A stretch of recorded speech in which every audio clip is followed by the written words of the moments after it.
Hello મિત્રો, કેમ છો? મજામાં ને? આપણે ગયા વિડીયોમાં સાંદ્રતા દર્શાવવા માટે કેટલીક રીતો જોઈ હતી, તેના નામ જોયા હતા. આજે આપણે જોઈશું કે તુલ્ય દર શોધવાની રીત. એના પહેલા આઈએમપી એમસીક્યુ લઈ લઈએ કે આઈએમપી એમસીક્યુ કે તુલ્ય દળનું સૂત્ર. તુલ્ય દળનું સૂત્ર આણ્વીય દર ભાગ્યા બેઝિકતા. એસિડની બેઝિકતા. આપણે એની વ્યાખ્યા જોઈએ કે એસિડના જલીય દ્રાવણમાં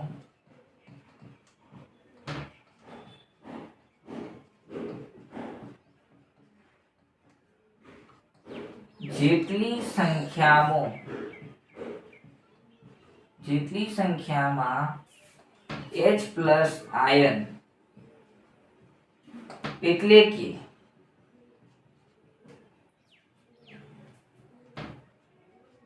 જેટલા પ્રોટોન છૂટા પડે તે સંખ્યાને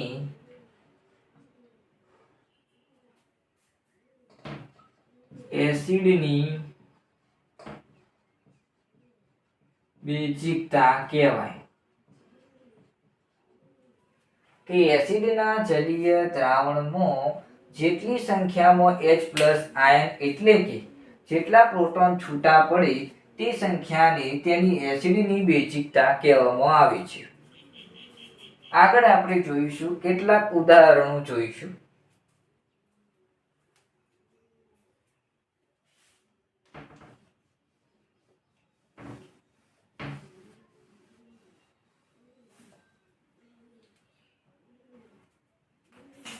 આપણે બંધારણીય સૂત્રોથી સ્ટાર્ટ કરીએ છીએ. HCl hydrochloric acid. હાઇડ્રોક્લોરિક એસિડનું જલીય દ્રાવણ બનાવવામાં આવે એટલે કે બેઝ સાથે પ્રક્રિયા કરવામાં આવે ત્યારે H પ્લસ આયન અને Cl માઇનસ આયન છૂટા પડે છે. આ H પ્લસ આયનનો મતલબ થશે કે એક પ્રોટોન છૂટો પડે છે. તો એક પ્રોટોન છૂટો પડે એટલે કે તેની બેઝિકતા 1 કહેવાય. તેની બેઝિકતા 1 કહેવાય. બરોબર છે. હવે આપણે એનું સૂત્ર લાગુ પડશે કે તુલ્ય દળ બરાબર આણ્વીય દર ભાગ્યા બેઝિકતા. આણ્વીય દર શોધતા ના આવડતું હોય તો મારો ફર્સ્ટ વિડિયો ડેમો લેક્ચરની અંદર આણ્વીય દર અને પરમાણ્વીય દર શોધતા શીખવાડેલું છે. એ વિડિયો જોઈને આ વિડિયો તરફ આવજો. આણ્વીય દર H નું 1 થશે અને Cl નું 35 થશે. 35.5. તો 35.5 અને 1 36.5 થશે. એટલે કે 36.5 ભાગ્યા બેઝિકતા જેટલી છે 1 તો 1. તો આપણે જવાબ આવશે 36.5 ગ્રામ ઇન્ટુ તુલ્ય ઇન્વર્સ.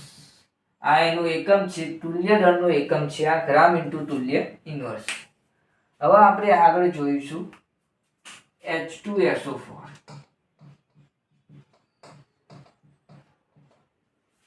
H2SO4 માં આપણે બેઝ સાથે પ્રક્રિયા કરીશું તો 2 H પ્લસ આયન દૂર થશે અને એક SO4 માઇનસ 2 દૂર થશે. 2 H પ્લસ આયન દૂર થાય એનો મતલબ થશે 2 પ્રોટોન દૂર થાય, તેની બેઝિકતા 2 થશે. કે 2 પ્રોટોન દૂર થશે એટલે તેની બેઝિકતા 2 થશે. હવે એનો મતલબ કોઈ પણ બંધારણીય સૂત્રની અંદર, કોઈ આણ્વીય સૂત્રની અંદર જરૂરી નથી કે 2 હાઇડ્રોજન આપેલા હોય કે 2 હાઇડ્રોજન આપેલા હોય તો 2 પ્રોટોન દૂર થાય, એવું જરૂરી નથી. કારણ કે કોઈ પણ બંધારણીય સૂત્રની અંદર તેનું જલીય દ્રાવણ બનાવવામાં આવે તથા એમ કહી શકાય કોઈ બેઝ સાથે પ્રક્રિયા કરવામાં આવે ત્યારે OH બંધ જ્યારે તૂટે ત્યારે 2 પ્રોટોન છૂટા પડે છે. સમજાવું છું કઈ રીતે. તો આનું બંધારણીય આપણે સૂત્ર એટલે કે આનું બંધારણ દોરીશું. તો સલ્ફર આલ્યો છે એક ડબલ બોન્ડ સાથે ઓક્સિજન જોઈન્ટ અને બીજો ડબલ બોન્ડ સાથે ઓક્સિજન જોઈન્ટ આલ્યો છે.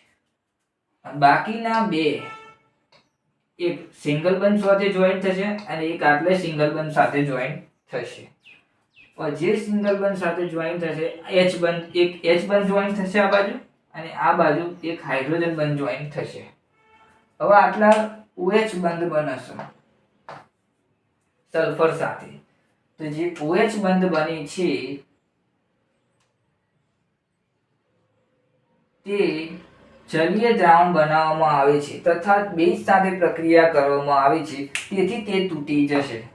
બે બંધ એટલે કે બે OH બંધ આપેલા હોય તથા બે OH બંધ તૂટતા હોવાથી બે પ્રોટોન મળે છે એટલે કે બે પ્રોટોન છૂટા પડે છે. બે પ્રોટોન છૂટા પડતા હોવાથી તેની બેઝિકતા 2 થશે. બરોબર છે. હવે આગળ આપણે જોઈશું તેનું તુલ્ય દળ શોધીશું કે તુલ્ય દળ બરાબર આણ્વીય દળ ભાગ્યા 2. આનું આપણે જોઈશું આણ્વીય દળ, તો આનું આણ્વીય દળ થશે 98 ભાગ્યા 2 એટલે કે 49 ગ્રામ ઇન્ટુ તુલ્ય ઇનવર્સ.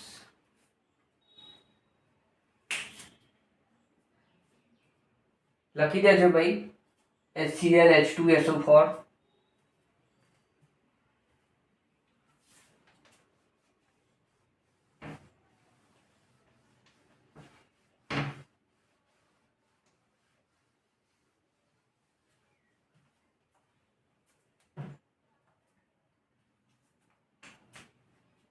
નોંધ તરીકે લખું છું એક H2SO4 ના પ્રકારે એટલે કે H2SO4 ના વિવાદે એટલે કે સમજણ ના પડી હોય તો હું આ નોંધ પ્રમાણે લખું છું એ જોઈ લેજો. સમજવા માટે ખાલી લખું છું કે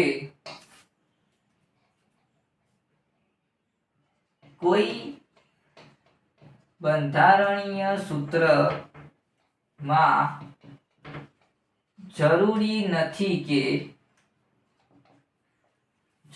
નથી કે જેટલા હાઇડ્રોજન આપેલા હોય તેટલા પ્રોટોન છૂટા પડે, કારણ કે બંધારણીય સૂત્રમાં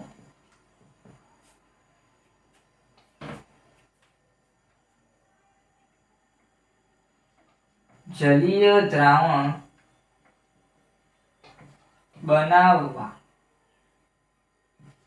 બનાવવામાં તથા એમ કહી શકાય કે બેઝ સાથે પ્રક્રિયા કરવામાં આવે ત્યારે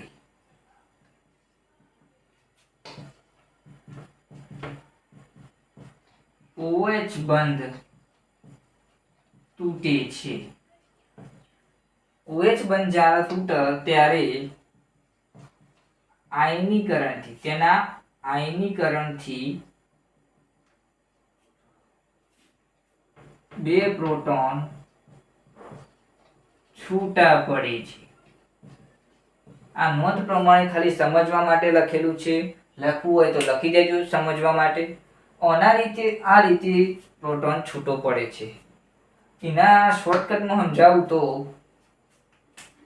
બીજી રીતે પણ સમજી શકાય કે કોઈ પણ આ બંધારણીય સૂત્રમાં ઓક્સિજનનો સમાવેશ થયેલો હોય, ધારો કે H2SO4 માં ઓક્સિજન આવેલો છે, તો એમ કહી શકાય ઓક્સિજન આવેલો હોય કોઈ પણ બંધારણીય સૂત્રમાં તો એને આપણે ઓક્સો એસિડ કહીશું. ઓક્સિજન વગરનાને સાદા એસિડ કહીશું. અને એસિડના કોઈ પણ બંધારણીય સૂત્રની અંદર ઓક્સિજન આવેલો હોય તો આપણે ઓક્સો એસિડ કહીશું. કોઈ પણ ઓક્સો એસિડમાં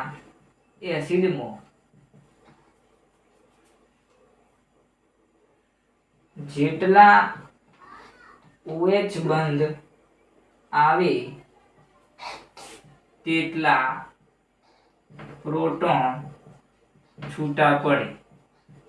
શોર્ટ ફોર્મમાં જાઉં તો આવી રીતે થાય. ઓક્સો એસિડના બંધારણીય સૂત્રની અંદર જેટલા OH બંધ આવે તેટલા પ્રોટોન છૂટા પડે. આપણે હાલ જોયું. હવે આપણે આગળ જોઈશું.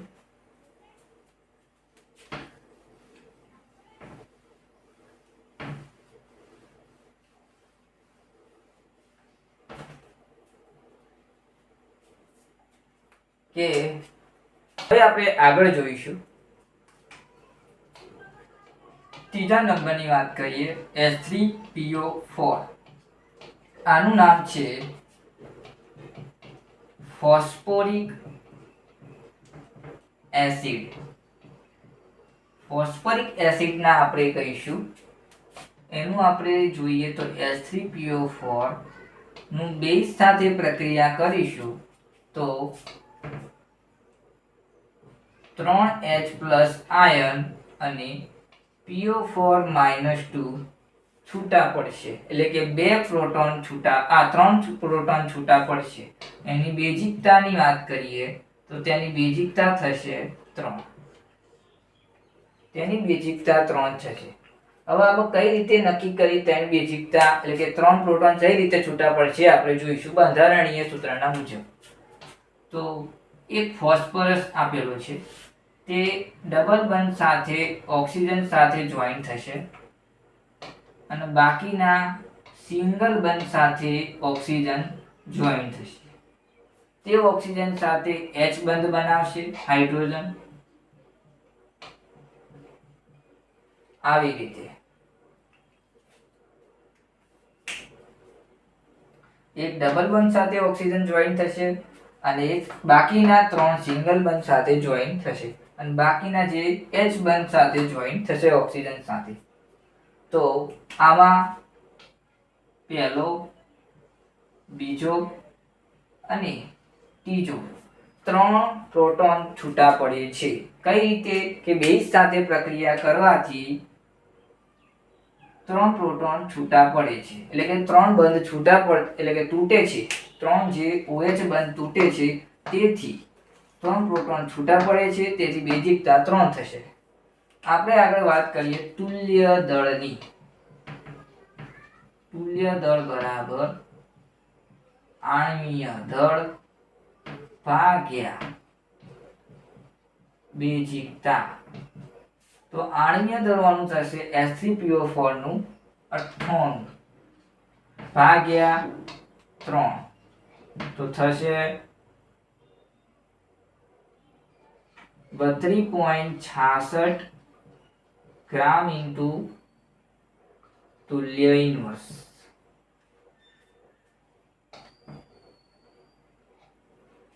તો આવી રીતે ફોસ્ફોરિક એસિડનું આપણે જોયું તુલ્ય દળ શોધતા. હવે આપણે આગળ જોઈશું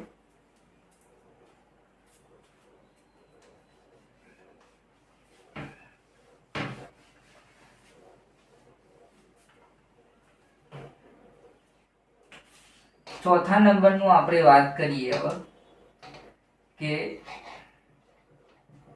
H3PO3 એનું નામ થશે ફોસ્ફરસ એસિડ. પેલો હતો એ ફોસ્ફોરિક એસિડ હતો, આ ફોસ્ફરસ એસિડ છે. ભૂલ ના થાય ધ્યાન રાખજો. આની આપણે વાત કરીએ તો H3PO3 બેઝ સાથે પ્રક્રિયા થશે તો 2H+ આયન અને PO3 HPO3-2 બે છૂટા પડશે. આમાં બધાને પ્રશ્ન થતો હશે કે આ બાજુ 3 હાઇડ્રોજન આવેલા, હા, પણ 2 હાઇડ્રોજન કેમ દૂર, એટલે કે છૂટા, એટલે 2 હાઇડ્રોજન કેમ દૂર થશે? તો 2 પ્રોટોનનો આમાં દૂર થશે. તેની બેઝિકતા થશે 2. હવે આપણે કઈ રીતે બંધારણીય સૂત્ર મુજબ આપણે જોઈશું કે એક ફોસ્ફરસ આલ્યો, એક ડબલ બોન્ડ સાથે ઓક્સિજન જોઈન્ટ થશે અને બાકીના એક આટલા આવ્યો છે, એક ઓક્સિજન આટલા આવ્યો છે સિંગલ બોન્ડ સાથે, એક આટલા આવ્યો સિંગલ બોન્ડ સાથે. આટલા H બંધ સાથે જોઈન્ટ થશે, આટલા H બંધ સાથે જોઈન્ટ થશે અને એક બીજો જે હાઇડ્રોજન છે ડાયરેક્ટ H બંધ સાથે જોઈન્ટ થશે.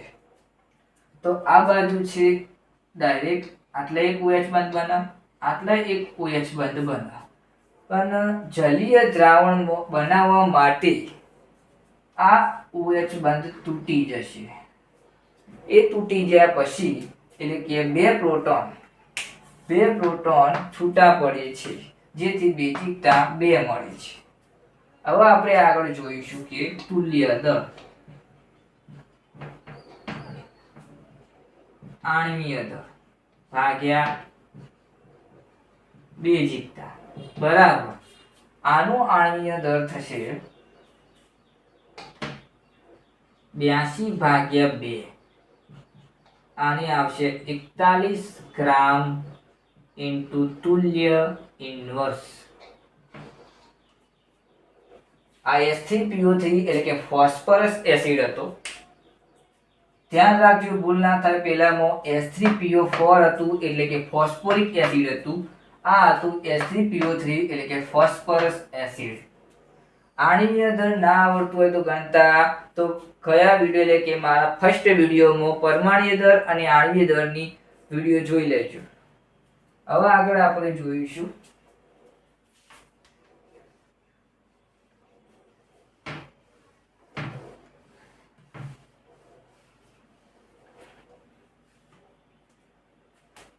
પાંચમા નંબરની આપણે વાત કરીએ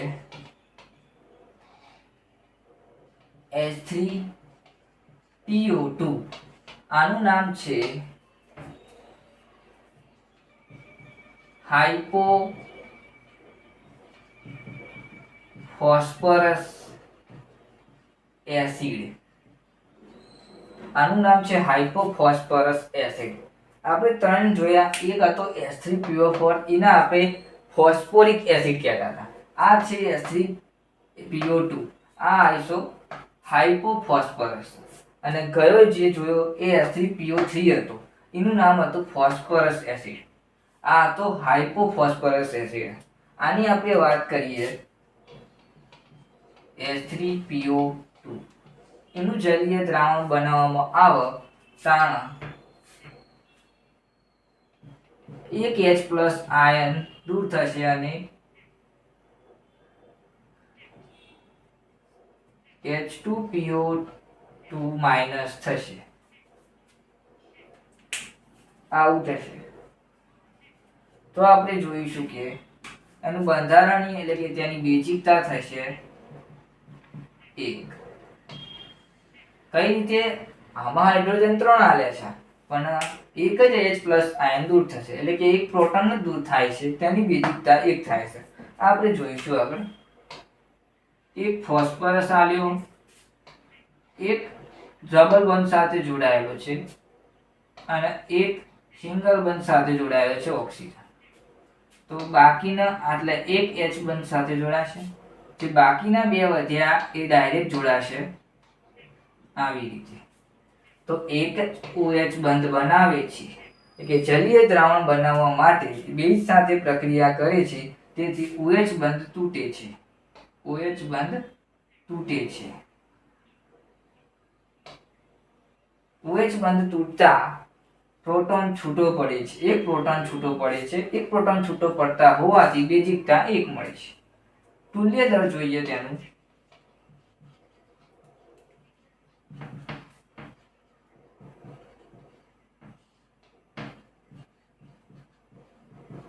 બેઝિકતા આનું તુલ્ય દર એટલે કે આણ્વીય દર થશે, આનું આણ્વીય દર થશે ફોસ્ફરસ ને આપણે 31 ગણીએ, ઓક્સિજન ને 32 ગણીએ અને 3 હાઇડ્રોજન. તો 31 32 કેટલા થશે? એટલે કોનું ટોટલ 66 થશે. એટલે કે 66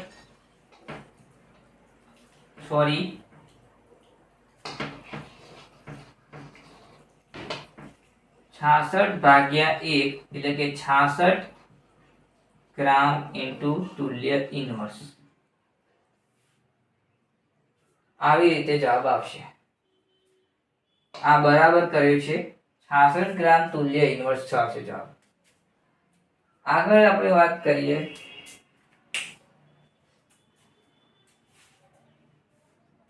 હાઇપોફોસ્ફરસ જોયો. હવે આપણે લાસ્ટ જોઈશું. આપણે જોઈશું છઠ્ઠા નંબરનો લાસ્ટ H2C2O4. આનું નામ થશે ઓક્ઝેલિક એસિડ. તો H2C2O4 નું જલીય દ્રાવણ બનાવવામાં આવે તો 2H+ આયન દૂર થશે અને આમાં C2O4 -2 દૂર થશે. 2 પ્રોટોન દૂર થવાથી તેની બેઝિકતા મળશે 2. આમાં બંધારણ દોરીએ તો એક કાર્બન દોરીએ દ્વિબંધ સાથે જોઈન્ટ છે ઓક્સિજન સાથે. બીજો કાર્બન પણ દ્વિબંધ સાથે ઓક્સિજન સાથે જોઈન્ટ છે. બાકીના 2 સિંગલ બંધ સાથે ઓક્સિજન જોઈન્ટ એટલે કે H બંધ જોડાઈ જશે આટલા. તો 2 OH બંધ બને છે એટલે 2 બંધ તૂટશે એટલે કે 2 પ્રોટોન છૂટા પડે છે એટલે બેઝિકતા એની 2 થશે. તેનું તુલ્ય દર ગણીએ તો હું ડાયરેક્ટ લખું છું. આનું આણ્વીય દર થશે 90 ભાગ્યા બેઝિકતા 2 એટલે કે 45 ગ્રામ તુલ્ય ઇન્વર્સ. આપણે તુલ્ય દર શોધવાની રીતથી આપણે તુલ્ય દળના એટલે કે તુલ્ય દળના સૂત્ર પરથી આપણે તુલ્ય દળ ગણ્યા. હવે આપણે આગળ જોઈશું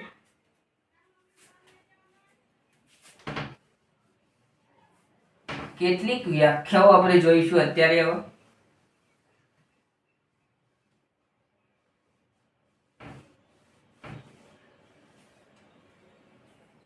કેટલીક વ્યાખ્યાઓ આપણે અત્યારે જોઈએ કે જે પણ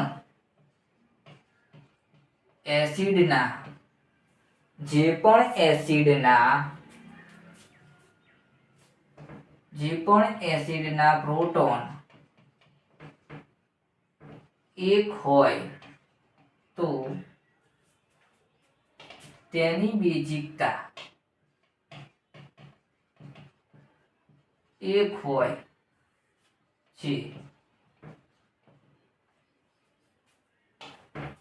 જેથી તેને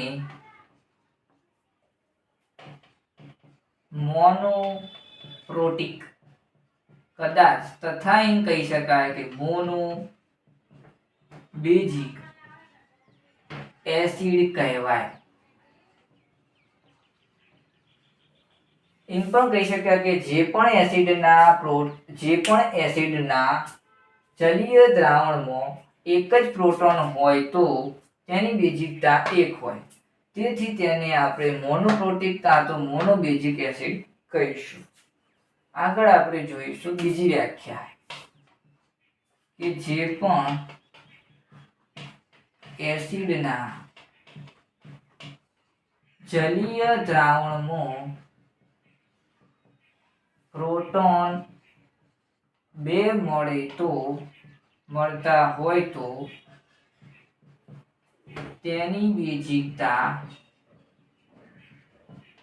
2 થાય. જેથી તેને ડાયપ્રોટિક તથા ડાયબેઝિક એસિડ કહેવાય.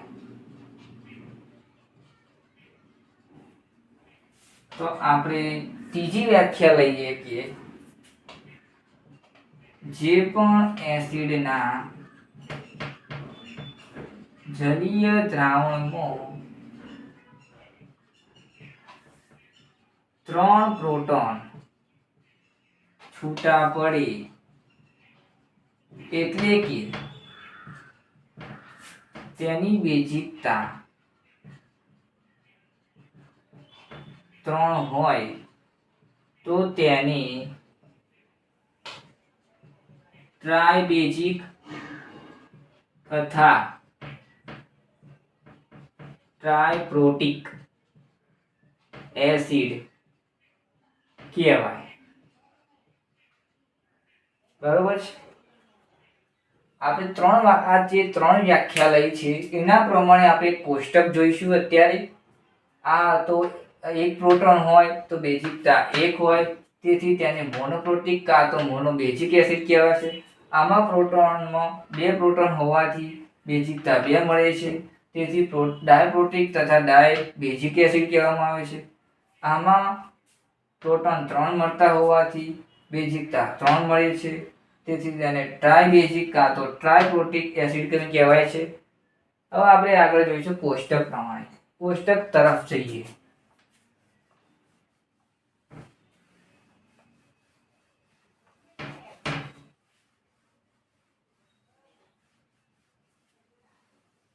કોષ્ટક તરફ જઈએ. બરોબર, એક કોષ્ટક દોરું છું. એસિડના પ્રકારો. આ બાજુ આવશે ઉદાહરણો, આ બાજુ આવશે બેઝિકતા, અને આ બાજુ સૂત્ર પ્રમાણે ગણવાનું છે. બરોબર,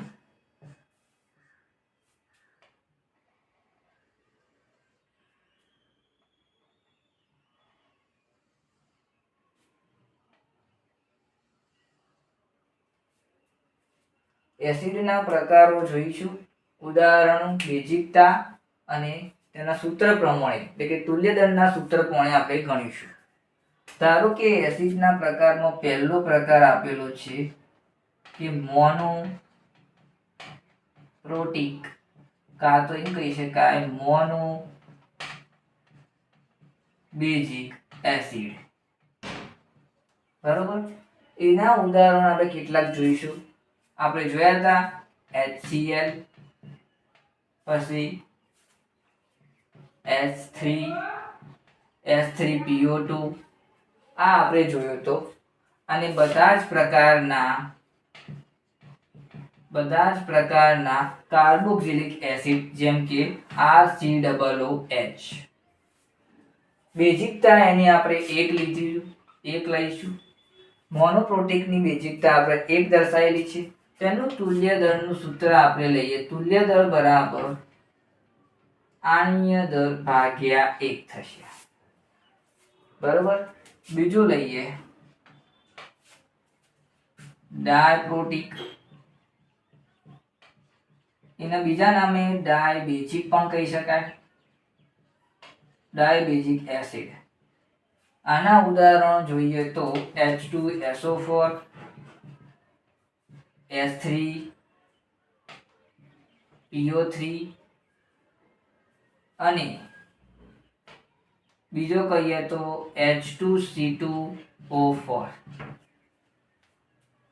આની બેઝિકતા 2 થશે. અને તુલ્ય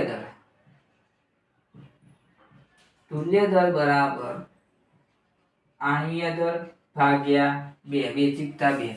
તથા આને બીજું સૂત્ર કહી શકાય કે આણ્વીય દળ બરાબર 2 ગુણ્યા તુલ્ય દળ. હવે પ્રશ્ન થતો છે કે કેમ આવી રીતે લખ્યું. એમ કે તુલ્ય દળ આપેલું હોય અને આણ્વીય દળ શોધવાનું કીધું હોય તો આપણે આ સૂત્રનો ઉપયોગ કરીશું.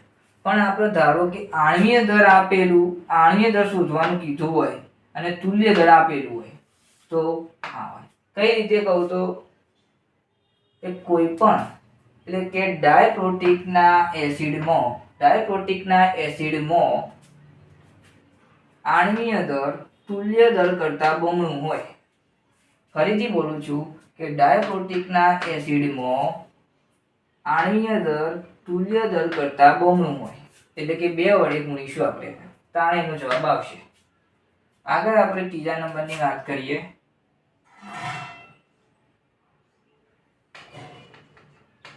આના આપણે કહીશું ટ્રાયપ્રોટિક. ટ્રાઇબેઝિક એસિડ. આનું ઉદાહરણ છે H3PO4. આપણે જોયું તો ઉદાહરણ, તેની બેઝિકતા આપણને 3 મળે છે. આનું તુલ્ય દળ થશે આણ્વીય દળ ભાગ્યા 3. બીજી રીતે દર્શાવવું હોય તો એ થાય, કેમ કે આણ્વીય દળ બરાબર 3 ગુણ્યા તુલ્ય દળ. આમાં પણ એવી જ રીતે છે કે ટ્રાઇપ્રોટિક એસિડમાં કે કાં તો ટ્રાઇબેઝિક એસિડમાં આણ્વીય દળ તુલ્ય દળ કરતાં 3 ગણું હોય, એટલે 3 વડે ગુણાકાર કરવામાં આવે છે. હવે આપણે કેટલાક એમસીક્યુ જોઈશું. આ કોષ્ટક પ્રમાણે એમસીક્યુ જોઈશું, તે પરીક્ષામાં પૂછી શકે.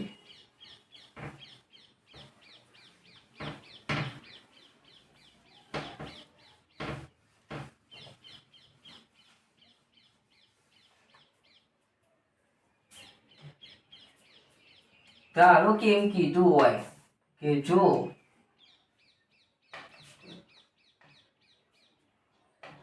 મોનોપ્રોટિક એસિડમાં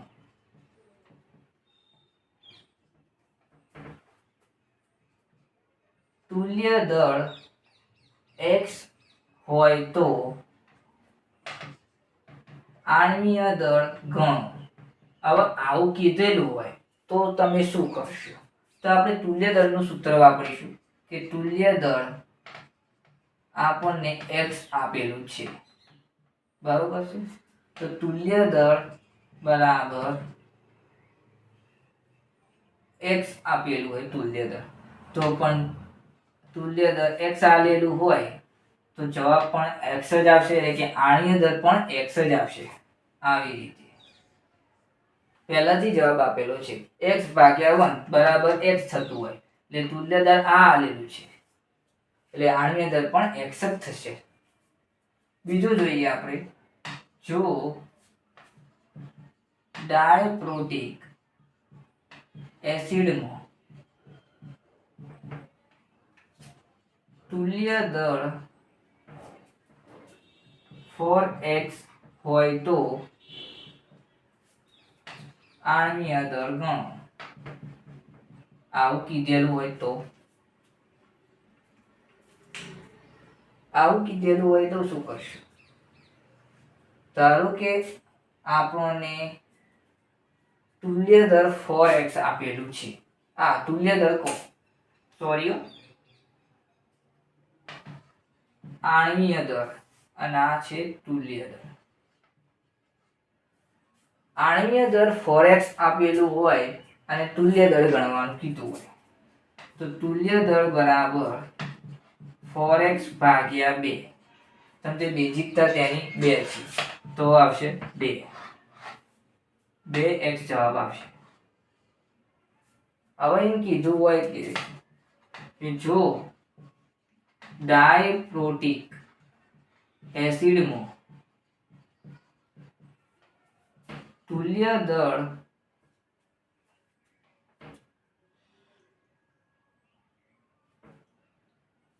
ધારો કે તુલ્ય દળ એને આપેલું છે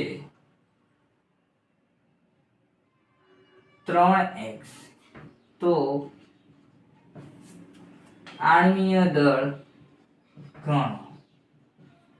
જો આણ્વીય દળ શોધવાનું કીધું હોય તો આપણે જાણીએ છીએ કે આણ્વીય દળનું સૂત્ર વાપરવાનું.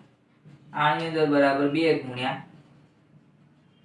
તુલ્ય દળ, તો 2 ગુણ્યા 3x એટલે કે 6x જવાબ આવે.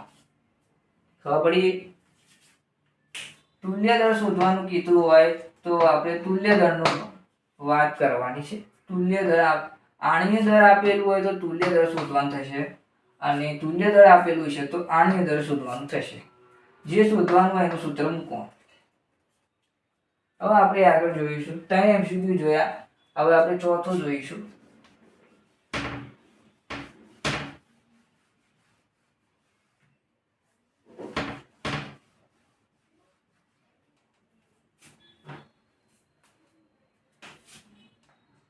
કે જો ટ્રાઇપ્રોટિક એસિડમાં તુલ્ય દળ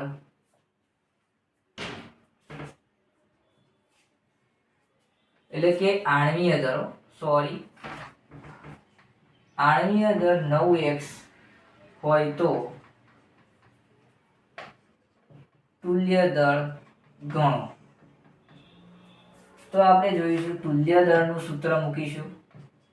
તુલ્ય દળનું સૂત્ર શું છે કે આણ્વીય દળ ભાગ્યા બેજિકતા. આણ્વીય દળ છે શું આલેલું 9x ભાગ્યા એની બેજિકતા કેટલી થશે તો તે ટ્રાઇપ્રોટિક આલેલું એટલે 3 બેજિકતા તો 3 તરી 9 3x જવાબ આવશે. છેલ્લો લાસ્ટ જોઈએ. જો ટ્રાઇપ્રોટિક